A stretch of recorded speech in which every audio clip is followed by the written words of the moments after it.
Saya pernah punya pengalaman soalnya. Saya buka toko waktu itu di Kalibata, jual kacang-kacang segala macam, kismis gitu. Jadi makanan seperti ini. Saya kasih teman-teman pegawai di situ. Saya bilang, ini saya izinkan untuk makan, tapi seperti ini. Saya tuliskan kadarnya, ya. Tapi ini tidak boleh lebih daripada itu, karena ini kita lagi dagang, gitu kan? Karena lebih daripada itu nanti bisa bungkus bawa pulang, habis juga nggak dagang nanti kan. Nah rupanya saya amanahkan kepada seseorang, kalau dia omongannya luar biasa, seperti orang yang sudah paham agama, omongannya luar biasa, dalil-dalilnya banyak. Saya percayakan, silakan ini kasir dipegang gini-gini sudah.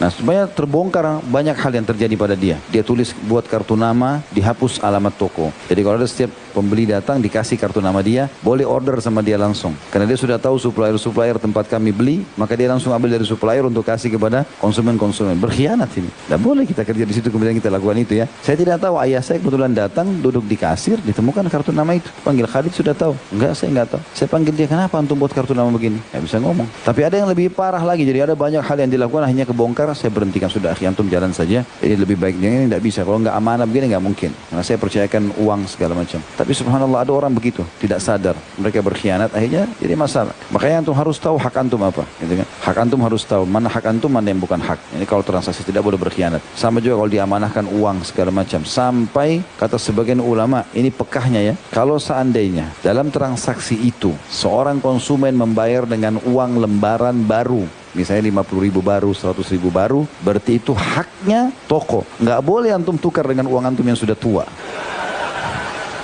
Kenapa ketawa? Ketahuan.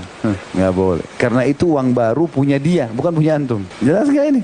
Jadi nggak boleh. Ini semua teman-teman harus hati-hati, peka. Ya, apapun itu sifatnya. Kantong kresek walaupun kecil, sederhana, harganya cuma murah. Itu Ustaz kalau dibeli offset banyak, mungkin satu lembar kenanya cuma 200 rupiah segala macam. Ya yang punya mungkin tidak peduli. Nggak. Tetap antum tidak boleh ambil. 200 rupiah pun berdosa. Kata Nabi SAW, masalah pengkhianatan harta rampasan perangnya. Siapapun yang mengambil harta rampasan perang sebelum dibagi maka akan jadi api neraka buat dia. Kata sahabat, ya Rasulullah, bagaimana kalau cuma tali sendal? Walaupun tali sendal ya Rasulullah. Kata Nabi SAW, walaupun hanya secuil diambil dari batang pohon yang tidak berguna atau pohon dari arak. Ya. Jadi kalau ada batang pohon, ranting, dicuil sedikit, tetap itu sudah cukup masuk dalam api neraka. Apalagi yang lain. Jadi jangan. Kresek pun jangan. Izin, saya mau pakai ini bisa nggak? Biasakan antum peka. Itu namanya muru'ah. Muru'ah itu menjaga kehormatan hubungan dengan Allah. Jadi kita tahu ini halal atau tidak, bukan masalahnya orang ini suka atau tidak, atau dia lihat atau tidak. Semua itu harus diketahui. Gelas, sendok, yang mana antum diizinkan pakai,